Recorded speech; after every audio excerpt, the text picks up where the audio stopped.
Hello दोस्तों, आप सभी का अपने इस बेसिक मैथ की सीरीज में स्वागत है। आज अपन शुरू करते हैं।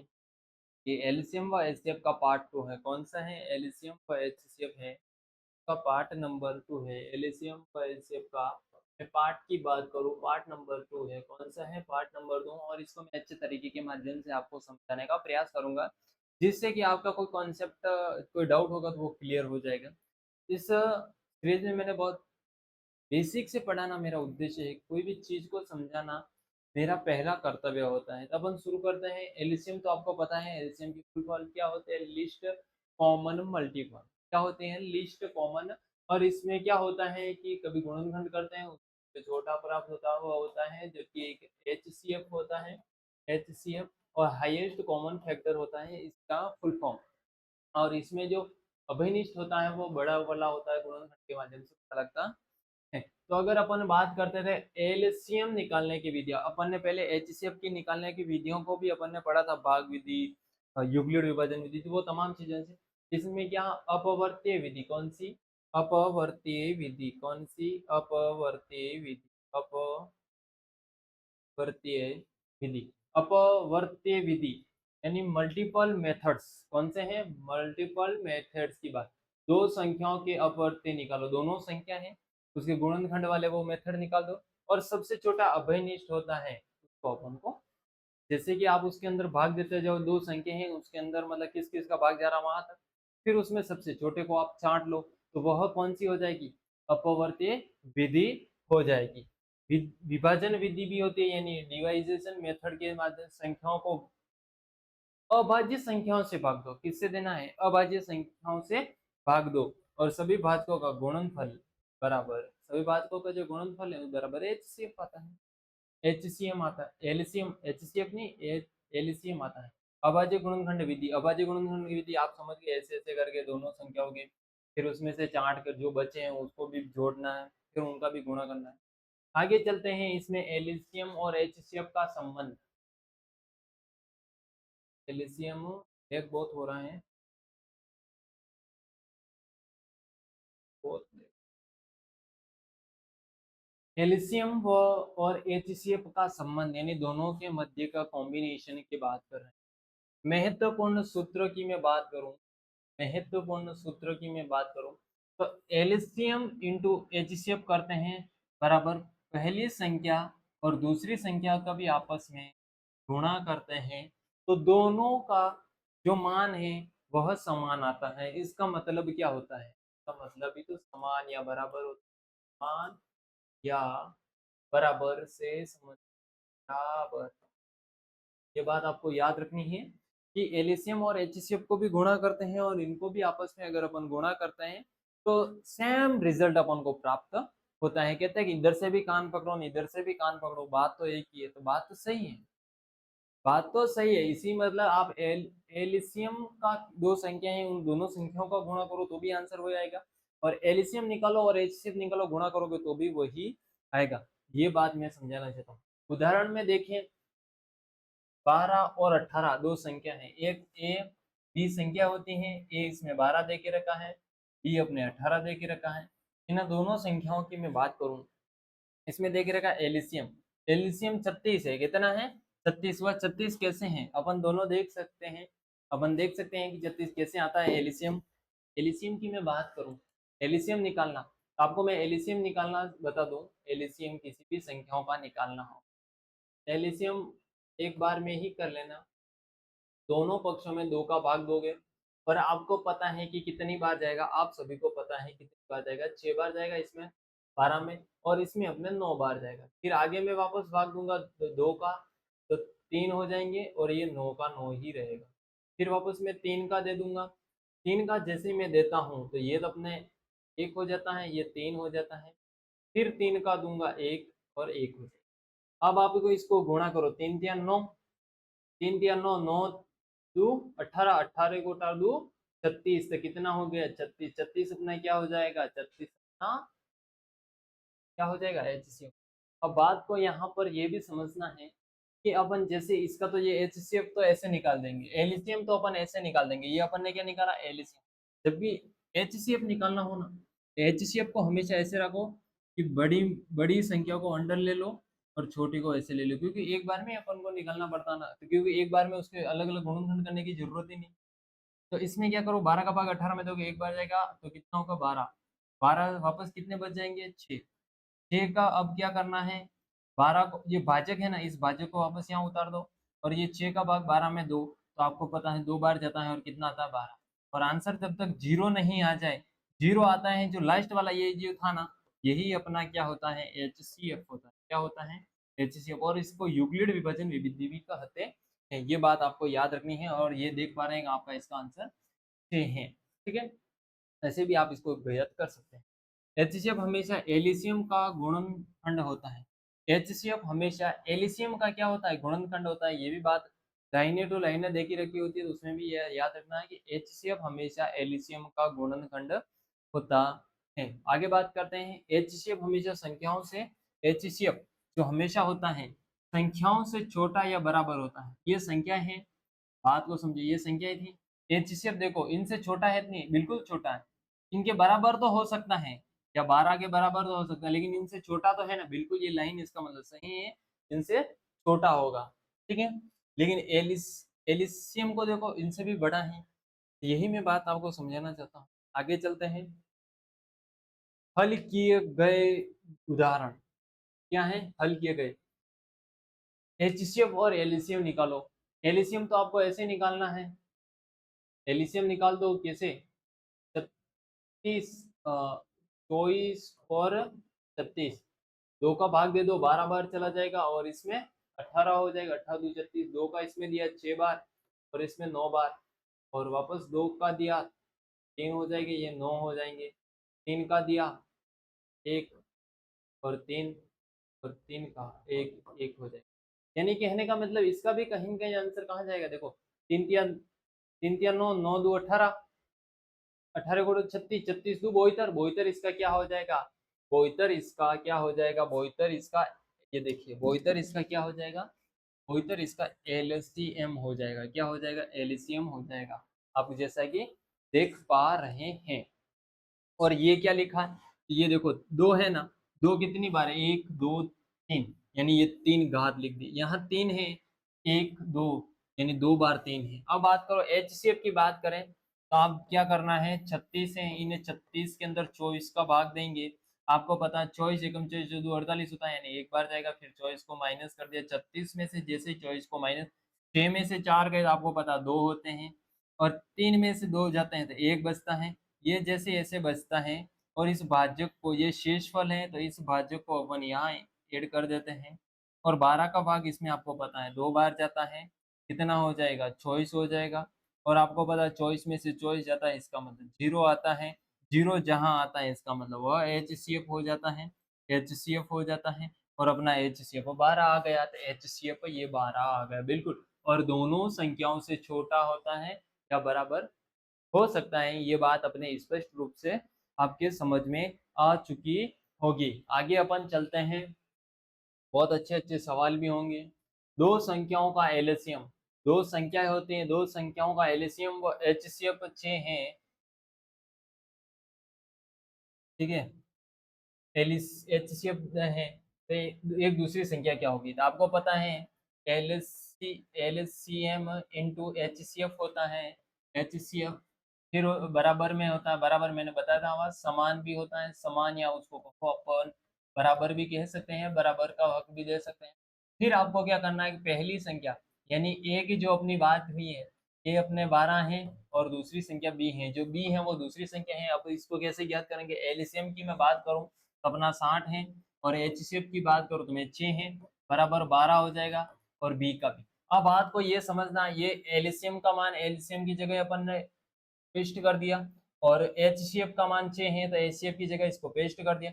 अब बात को ये समझना कि यहाँ से अपन को कुछ नहीं, अब ये सिचुएशन अपने पास प्राप्त होती है, कहीं पर भी सवाल में ये सिचुएशन प्राप्त हो जाते हैं, तो आपको पता अपन को इसका मान चाहिए, इसका मतलब अपन दोनों पक्षों में क्या करेंगे, ये दोनों पक्ष है, ये दोनों पक्ष हैं, इन दोनों पक्षों में 12 का भाग देंगे, यानी 60 इंटू 6 हो जाएगा, बट्टा 12 कर देंगे, दोनों पक्षों में भाग दे रहे हैं, और 12 इंटू बी हो जाएगा, और इसमें भी अपन 12 का भाग देंगे। आपको पता है दोनों पक्षों में 12 का भाग देने पर, दोनों पक्षों में पक्षों में पक्षों में 12 का भाग देने पर। अब बात को ये समझना है कि इस 12 से ये 12 कट जाते हैं। बिल्कुल आप समझ पा रहे हैं कि ये 12 से 12 कट गए और 12 का भाग अपन 60 में देंगे तो आपको पता है कितनी बार जाएगा। तो 12 12 का भाग अगर अपन 60 में देते हैं तो 12 पंजे 60 होता है, 5 बार गया और इंटू का इंटू 6 का 6 हो जाएगा। फिर अपने इधर तो नीचे कुछ नहीं था, अपन को बट्टा लगाने की आवश्यकता नहीं है। बराबर का बराबर और इधर ये दोनों कट गए, अपना उधर बी बचा, बिल्कुल बी बचा। अब अपन इन दोनों को आपस में गुणा कर लेते हैं, दोनों को भले 6 को 5 से करो या 6 को 5 से करो, आपको पता है 30 अपना बनता है और बराबर बी। और अपन को जो बी का मान चाहिए था, ये बी का मान यानी दूसरी संख्या की मैं बात करूं तो दूसरी संख्या अपनी हो जाएगी बी। क्या हो जाएगी? बी यानी 30 हो जाएगी। दूसरी संख्या क्या हो जाएगी? 30 हो जाती।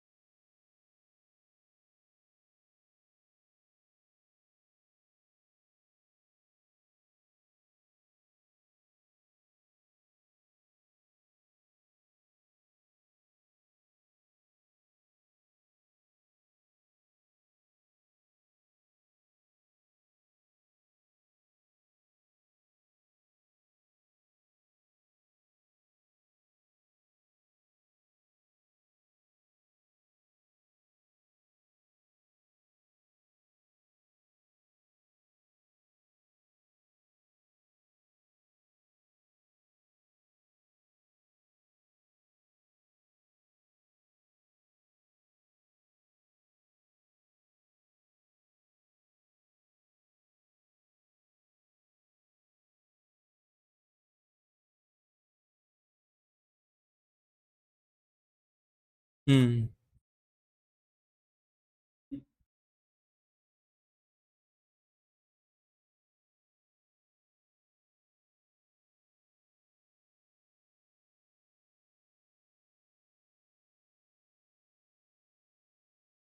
हम्म। और ये अपना आंसर क्या निकल गया? 30 निकल गया। यानी दूसरी संख्या हो जो हो जाएगी, दूसरी संख्या वह अपनी 30 हो जाएगी। ये इस प्रकार से इसको अपन को निकालना था। यहाँ आपको समझ में नहीं आ रहा था, इस तरह से अपन इसको सॉल्यूशन कर सकते हैं। अब बात करते हैं तीसरे क्वेश्चन। और तीसरे क्वेश्चन में कुछ नहीं करना है। तीसरे क्वेश्चन में क्या है और क्या नहीं है, इन तीनों का एलसीएम निकालना है। इसका मतलब तीनों में के अंदर भाग देना है। किस किस का देना है, बात को समझना। अब बात में ये है, एक तो है 15, एक है 20 और एक है 30। इनके अंदर सबसे पहले अपन किसका भाग देंगे? 2 का देंगे। किसका देंगे? 2 का। जैसे देते हैं तो आपको पता है ये 15 का 15 ही हो जाएगा, ये 10 हो जाएगा, ये 15 हो जाएगा। अब बात को ये समझना, वापस 2 का भाग जा रहा है, इसका मतलब ये 15 का 15 लिख दो और ये 5 लिख दो और ये अपने 15 का 15, क्योंकि बच रहा है ना। अब इसके अंदर अपन देखें तो 3 का भाग जा रहा है। किसका भाग जा रहा है? 3 का। 3 का अपन जैसे देते तो 5 3 15 और 5 का 5 हो जाएगा, 5 3, ठीक है। और फिर 5 का देते हैं तो 1 1 1 आता है। यानी इसके कहने का मतलब ये है कि 5 3 15, 5 3 15, पंदू 30, पंदू 30, 30 दू 60। यानी इसका आंसर क्या हो जाएगा? एलसीएम की मैं बात करूँ तो 60 हो जाएगा। कितना हो जाएगा? 60 हो जाएगा। इस तरह से अपन एलसीएम को निकालते हैं। आगे अपन बात करते हैं, यानी ये सह अभाज्य संख्या की बात कर रहा है। किसकी बात कर रहा है? सह अभाज्य संख्या। भाज्य संख्या का एचसीएफ हमेशा, एचसीएफ जो होता है वह हमेशा 1 होता है। संख्याओं का एचसीएफ उनका गुणनफल होता है। आगे बात करते हैं शब्द समेशन। 2 घंटियां हैं, 4 और 6 मिनट पर बजती हैं। एक घंटी 4 मिनट पर और दूसरी घंटी 6 मिनट पर बजती है। एक साथ कब बजेगी? जब भी इस तरह का सवाल आए ना, जब भी इस तरह का सवाल आए ना आपको देखने के लिए, वहां आपको हमेशा एच एलसीएम की बात करेगा। किसकी बात करेगा? एलसीएम की बात करेगा। तो आपको इसमें कुछ नहीं करना। इसमें क्या करना है और क्या नहीं करना, मैं एक तरीका बताऊंगा। एलसीएम में आपको पता है दोनों का अभाज्य गुणन वो कर दो, 4 और 6 का गुणनखंड कर दो। 2 का भाग दोगे 2 बार जाएगा और इसमें 3 बार जाएगा। फिर वापस 2 का दोगे 1 हो जाएगा, 3 का 3 तो वापस 3। अब 3 दो 6 हो जाएगा और 6 दो 12। इसका इसका मतलब इसका आंसर क्या हो जाएगा? 12 हो जाएगा। एक साथ जब भी घंटियों वाला सवाल आए वहां हमेशा आपको एलसीएम निकालना है। और HCF क्या होगा, बड़ा कहीं पर भी है। 12 और 12 मीटर इंटू 8 मीटर के कमरे में सबसे बड़ी वर्गाकार टाइल्स कौन सी होगी। इसका मतलब यहाँ अपन को HCF निकालना है, और HCF को मैंने बताया था 12 में फिर 8 का छोटी संख्या का बड़ी संख्या में छोटी संख्या का भाग दे दो तो आपको पता है एक बार जाएगा कितना हो जाएगा 8। फिर अपन 12 में से 8 घटाते हैं 4 बचते हैं, फिर 4 शेषफल हो जाता है। फिर ये 8 है यानी जो भाजक है ये 8 अपन यहाँ पेस्ट कर देते हैं। 4 का भाग 8 में जाता है तो 2 बार होते हैं, 2 बार जाता है 8 आंसर आता है। फिर 8 में से 8 गए तो आपको पता है जीरो जहाँ पर भी आया इसका मतलब ये जो था जो भाजक लास्ट वाला था इसका मतलब वही उसका HCF हो जाता है। इसका मतलब ये 4 मीटर इसका क्या हो जाएगा, 4 मीटर इसका HCF हो जाएगा। तीन डिब्बों में 24, 36, 48 ट्रॉफियां बराबर बांटनी है। अब इसमें भी HCF है, बराबर बांटनी है। ये है ना जो बराबर बांटनी है तो इसका मतलब वहां पर भी आपको क्या निकालना है, HCF ही निकालना है। इसी तरह से आपको निकाल देना तीनों को अलग अलग टुकड़ों, ये गुणनखंड विधि से निकालना, ये गुणनखंड विधि से निकालना आपको, ठीक है। आगे अपन चलते हैं। महत्वपूर्ण सूत्र है एलिसियम इंटू HCF बराबर A इंटू बी। ये हमेशा दोनों संख्याओं के लिए होता है। HCF बिल्कुल सही है।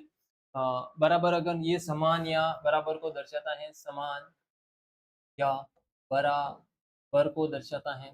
HCF ए दो संख्या होती है A और B, दोनों संख्याओं से छोटा या बराबर, लेकिन HCF होगा दोनों संख्याओं के बराबर हो सकता है या उनसे बड़ा नहीं होगा। ये बात आपको याद अवश्य रखनी है, दोनों संख्याओं से बड़ा नहीं होगा। अब मैं बात करता हूँ एलिसियम, और इसे एलिसियम की मैं बात करूँ, दो संख्याओं से बड़ा या बराबर होना, दोनों संख्याओं से बड़ा या बराबर हो सकता है। ये बात बराबर भी हो सकता है, बड़ा भी हो सकता है। HCF हमेशा एलिसियम का गुणनखंड होता है।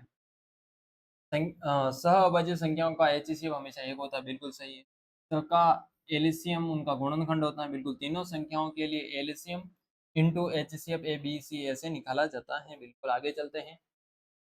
ये अपन ये जो क्वेश्चन है आपको इसके आंसर निकालने हैं, ये क्वेश्चन भी है। फिर ये क्वेश्चन मैं निकलवा देता हूँ, जो आगे के जो क्वेश्चन है ना वो मैं आपसे करवाऊंगा, ये वाले क्वेश्चन। तो इसमें देखिए मैं इसमें जैसे टाइप टू टाइप HCF निकालना है, इसका मतलब अपन को HCF में बड़ी संख्या में बड़ी कौन सी 18 और 12 का अपन भाग दे देंगे, छोटी कौन सी है तो छोटी संख्या का भाग देंगे। 12 का भाग 18 में एक बार जाता है तो आपको 12 बचते हैं। 12 18 में से 12 गए तो आपको पता है 6 बचेंगे, और 6 शेषफुल है। और जो जो भाजक था इस भाजक को अपन ने यहाँ पेस्ट किया, इस 6 का भाग इस 12 में देते हैं, 2 बार जाता है 12 आता है, माइनस कर दिया 0 आ जाएगा। इसका मतलब ये HCF क्या हो जाएगा, 12 हो जाएगा। कितना हो जाएगा, 6 हो जाएगा। तो इसका मतलब अपना ऑप्शन नंबर क्या हो जाएगा, बी ऑप्शन। और यहाँ पर भी ये दे के रखा है पहले का आंसर भी, ताकि आप कैसे निकालना और उसका आंसर कैसे आता ताकि आपको कोई करेक्ट होगा, ताकि आपको समझ में आ जाएगा। फिर अपन बात करते हैं एलिसियम। एलिसियम में कुछ नहीं करना था, 4 और 6 को लिख दो, दोनों में 2 का भाग दे दो, 2 का दिया और इसमें 3 बार गया, वापस 2 का दिया 1 और ये 3, और ये 3 का 1 और 1 हो जाएगा। 3 2 6 2 12, 12 इसका क्या हो जाएगा, 12 इसका अपने एलिसियम हो जाएगा। तो बी ऑप्शन इसका करेक्ट हो जाएगा, बी ऑप्शन इसका नहीं है। इस तरह से आपको एलसीएम निकालना। सह अभाज्य संख्याओं का HCF हमेशा, आपको मैंने कहा था सह अभाज्य संख्या होता है उसका HCF हमेशा एक होता है, B option is the correct answer. ये डायरेक्ट लाइन रटने वाली या समझने वाली है, क्योंकि ये लाइन डायरेक्ट सहअभाज्य संख्याओं को आपको पूछा जा रहा है कि उसका एलसीएम हमेशा एक ही होगा। एलिसियम की बात करूं इसमें भी 5 और 7 है, 5 और 7 में अपन 5 का देंगे एक बार और 7 7 का दिया, ये 5 तो 35 35 इसका डायरेक्ट आंसर आ रहा है। तो मतलब B option is the correct answer. ठीक है, ठीक है, B option is the correct answer, बिल्कुल सही है। 5 और इसका निकल गया। फिर है HCF हमेशा एलिसियम से बड़ा होता है, ये ऑप्शन इज एलिसियम क्या पूछा, HCF हमेशा एलिसियम से एलिसियम से क्या होगा, एलिसियम से तो छोटा होगा ना, बिल्कुल सही है। हाँ तो एलिसियम से HCF हमेशा छोटा होता है, अपन ने देखा था कि HCF हमेशा छोटा ही आ रहा था जबकि एलिसियम बड़ा आ रहा था। इसका मतलब अपना आंसर क्या हो जाएगा, ये हो जाएगा। आगे की में जो ये क्वेश्चन है एक बार इसके आप स्क्रीनशॉट ले लीजिए और इसके आंसर को आप निकालने का प्रयास कीजिए। आप इसमें से 5 में से आपके कितने सही होते हैं आप इनको कमेंट बॉक्स के माध्यम से जरूर बताएं। एक बार आप स्क्रीनशॉट ले लें। इसके जो भी आंसर है ना, आप मुझे बताना कि मैंने 6 से 10 तक किए थे और 10 में मेरे 2 राइट हुए, 3 राइट हुए, वो सारे मेरे को यहाँ बताने हैं, ठीक है? तो धन्यवाद सो मच। आज की क्लास को अपन यहीं समाप्त करते हैं। ये क्लास कैसी लगी, ये ज़रूर बताना और इस क्वेश्चन में ऐसे 5 क्वेश्चन में आपके कितने सही हुए, ये मेरे को अवश्य। धन्यवाद।